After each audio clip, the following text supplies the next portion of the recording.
Dan sekiranya kesalahan belum dilakukan, berusahalah untuk tidak melakukannya, kerana sesungguhnya mencegah lebih baik dari mengubati.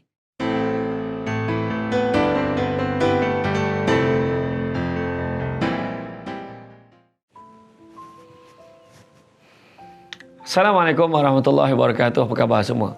Respon SD kali ini akan membicarakan tentang mereka yang berbangga dengan kesalahannya. Baru-baru ini ada yang diambil tindakan kerana berbangga dengan kesalahan melanggar peraturan dan undang-undang di negara ini. Pihak pemerintah juga telah mengingatkan mana-mana individu agar tidak berbangga apabila melakukan kesalahan dan cuba mempengaruhi orang lain untuk mengikut tindakan mereka. Tindakan seorang wanita melakukan eksperimen sosial bersama dengan suaminya bagi melihat sama ada individu yang tidak memperolehi vaksin lengkap dapat memasuki premis atau tidak, sebagaimana kelonggaran yang diberikan kepada mereka yang telah lengkap 2 dos vaksin mendapat kecaman netizen. Dalam satu tangkap layar yang tular di media sosial semenjak pada minggu lepas, individu tersebut tanpa segan silu menceritakan kejayaannya bersama suami pergi ke beberapa tempat termasuk kedai makan dan kedai gunting rambut tanpa ada sebarang halangan oleh pekerja maupun pemilik premis. Bukan itu saja, kita juga boleh merujuk kepada tindakan seorang lelaki yang dikatakan membawa pulang keluarga mereka ke Kuala Lumpur dengan berkongsi cara untuk menipu polis.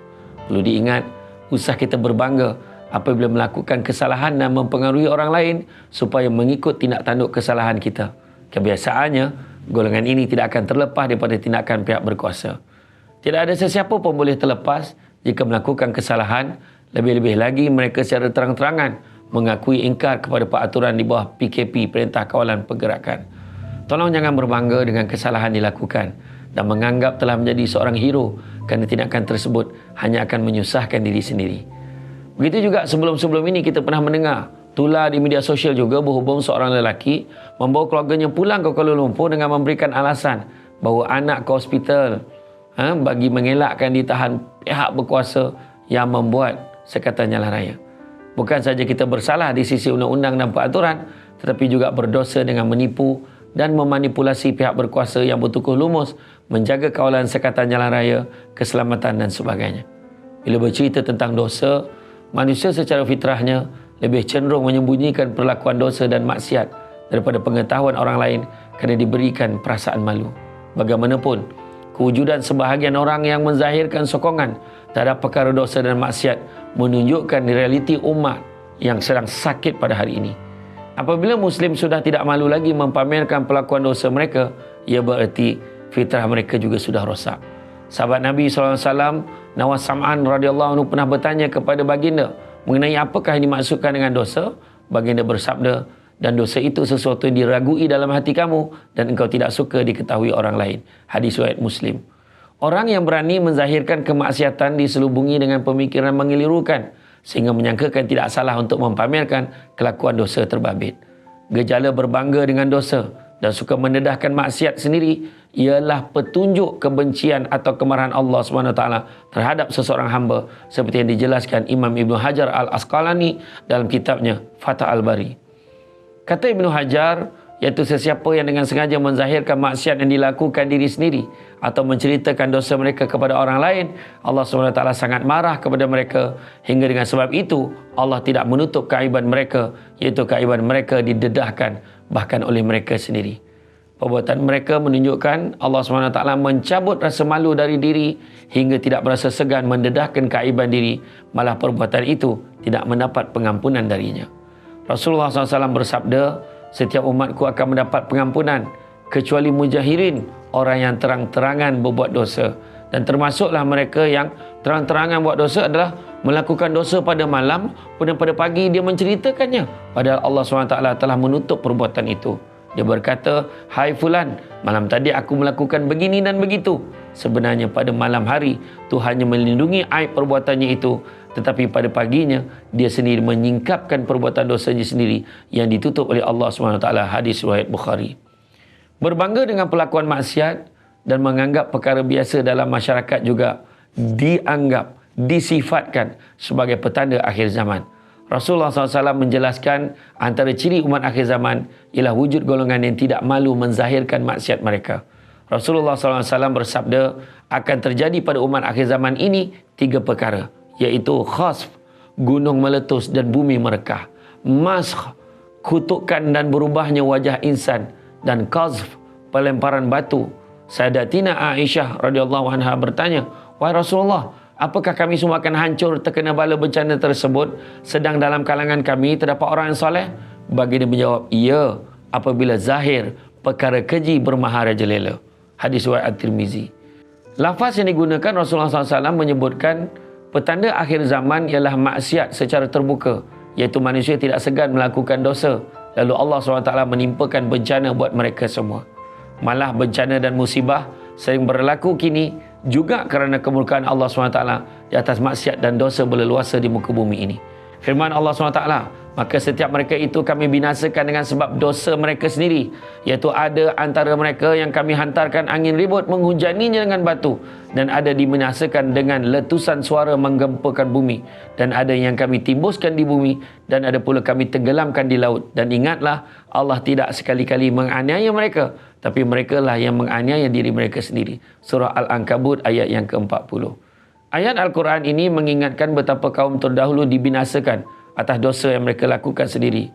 Ketika menghuraikan ayat ini, Imam Al-Qurtubi menjelaskan terdapat kaum yang dihapuskan dengan angin dan batu, iaitu bumi diterbalikkan seperti kaum Nabi Lut AS. Terdapat juga kaum dibinasakan dengan pekikan suara yang sangat bingit hingga menghancurkan mereka seperti Thamud, iaitu kaum Nabi Saleh AS.